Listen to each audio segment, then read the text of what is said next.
how to open up opportunities for you to bring in higher creativity and prosperity. What I've discovered on my journey of manifestation is that we can speak out to the universe many moons. I desire this, I desire that, but we have to go deeper than that. We have to go to that baseline coding of ourself, because a lot of us, we may speak out prosperity, but then we have so many generations of poverty that's been embedded in our baseline code. So in order for us to really rewrite our destiny and to step more fully into our manifestation power and impact and force, it's a lot of what I've uncovered is it's a lot of going into that baseline coding. Okay, that baseline coding has a lot to do with the lineage, generations, ancestors, and it has a lot to do with the belief system around relationship that is going to stem from childhood with mother and son, father and daughter. Okay, the belief system around wealth that's going to be from the father, from the mother, and seeing wealth in your earliest years. So a lot of us, we speak of a healthy relationship, a loving relationship, and also we speak of wealth, right? Prosperity, creativity. Those are the two things that we really speak about in our sort of journaling or manifestation. Is I would like to manifest a loving relationship, or I like to manifest wealth in the form of like a new career, more, higher salary, wealth for our creativity, whatever it may be.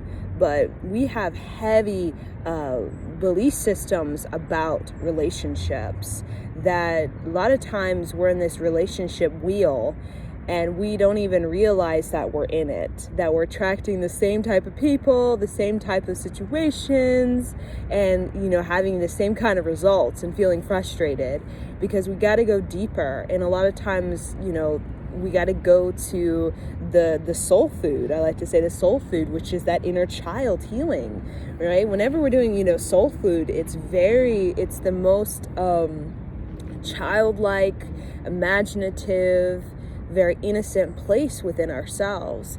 And usually that place is the infinite in us, the infinite that's not bound to these, just these belief systems. It has a way to kind of look beyond these belief systems, to tap into the inspiration of the universe and the cosmos, to really review and even release these belief systems. But it's going to require us to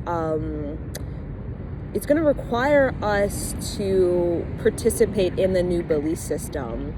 So for a lot of spiritual practices, there's a lot of mantra recitation, okay? Mantra recitation, because if you're working with generations of this baseline coding that's gotten, pretty set, pretty fixed in you, okay? Whether that be this type of relationship, this type of income, you're going to have such a force that is just as equivalent to that force when it comes to its momentum in you. So, that's why a lot of times there's a sort of repetition, right? And this is the age of repetition with, Yogi Bhajan has taught us. This is the age of repetition where we must, repeat the mantra or the affirmation or the sacred script. And that's the way that we can really ingrain it in us, because a lot of times, especially when we're a child, our belief systems, when they're, ingrained in us at ages like, 0 to 9 years old, they really root down in us, because that's our first sort of foundation that we build upon into all the way to adult years. So if we really want to repattern our whole baseline coding, we really have to have something that is a very powerful subconscious and a powerful deep sort of meditation or deep experience. So this is the age about, deep experiences within meditation, within yoga, self-hypnosis, self-psychology, because a lot of the real law of attraction work is done in that, I call it, with that soul food, where, people are really desiring these deep transcendental experiences through mantra or prayer, or even going to the temple. I go to the temple and I'm like, woo, I get real spaced out when I the Ganesh temple, and I'm seeing all of these beautiful beings around me, and I'm just real immediately into this higher state of consciousness. And that's all the rage moving forward on this planet, because people need it. It's evolutionary necessity for people to have it. This sort of higher consciousness, sort of exercise, this daily exercise. And there's so many ways that we can explore that, depending on who we are. Some people are more physical, like me. I need to have a strong physical, movement in order to really get into that. Well, some people, it's the deep, just silent meditation, Zen meditation.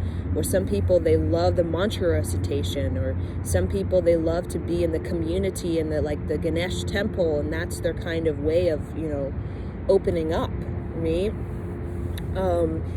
But it's important, especially now, again, evolutionary necessity, it's absolutely important that we do uncover a spiritual teaching. Can be a single thing. It doesn't have to be something, many things that can really help us to experience the depth of ourselves, so that we can go deeper, and so that we can really do some soul work, right? Because when I say, we're doing the exercise, workout, then there's the soul work, right? The soul work has a lot to do with our emotional and spiritual maturity. And that will make all the difference in our outer, even our physical appearance, make all the difference in the way we're relating to people, and what we're manifesting, and what becomes available to us, kind of opportunities. You can rewrite your whole entire incarnation just by doing a little soul work. Now, if we did a lot of soul work in the way that we really go on that rite of passage of manhood, womanhood, really go in that initiation, and really, hell with fear, and really go into that, we can really step and claim the creativity and prosperity of our Aquarian age for many generations, for all ancestors, and for the future versions of ourselves as well. Because a lot of this spiritual renaissance that's happening on this planet has a lot to do with a deep experience that is going to help us to heal this emotional and spiritual bankruptcy that we're having, and coping with that with a lot of times, addictions, substances, alcohol, smoking too much, eating too much, watching too much social media, or coping with that with people feel,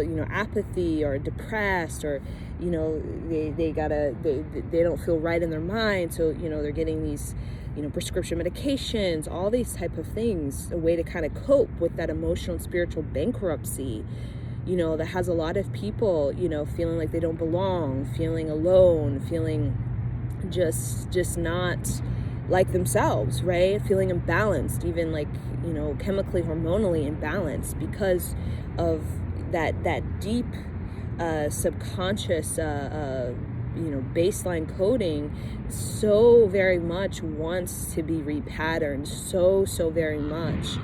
But it's not going to happen without grit. It's not going to happen without a sort of risk. So this is not the age of comfortability.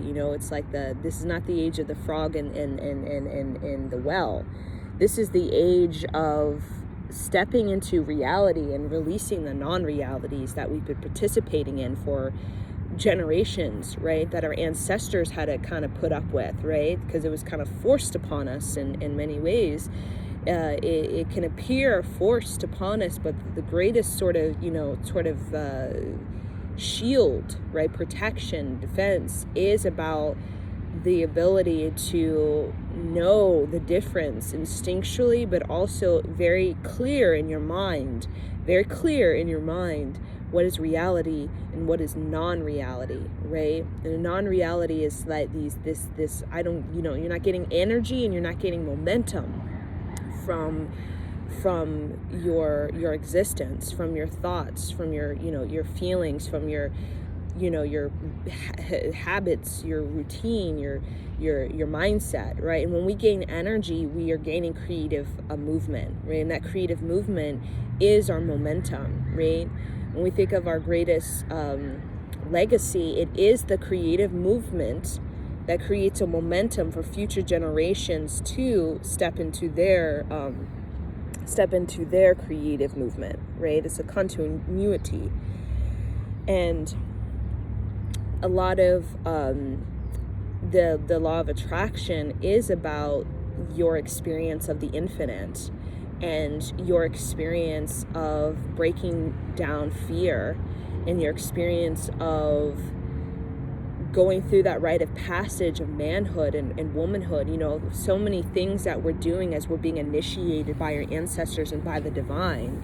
We got to go through these life lessons. We have to learn these life lessons. We have to clear this karma or pay off this karmic debt, or we really have to create a strong sort of nervous system within us, right? And that takes time, and that takes a sort of devotion, and then we have to really create a strong, affirming mind of a very empowering sound current, right?